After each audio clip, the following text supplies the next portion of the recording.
ప్రతి తల్లిదండ్రులు కూడా పిల్లల కోసము ప్రార్థన చేసేవారుగా ఉండాలి. ప్రతి పిల్లలు కూడా తల్లిదండ్రులకి లోబడేవారుగా ఉండాలి.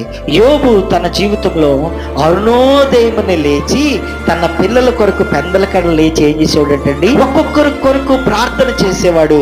అయితే యోబు ఎలాగైతే ప్రార్థన చేశాడో అలాగే వారు ప్రార్థనలో ఎదిగినట్లుగా మనం చూస్తున్నాము.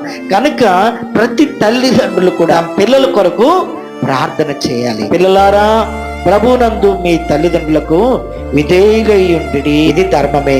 నీకు మేలు కలుగునట్టు నీ తండ్రిని తల్లిని సన్మానించుము, అప్పుడు నీవు భూమి మీద దీర్ఘాయుష్యమంతుడవుదు అని దేవుని వాక్యంలో తెలియజేస్తుంది.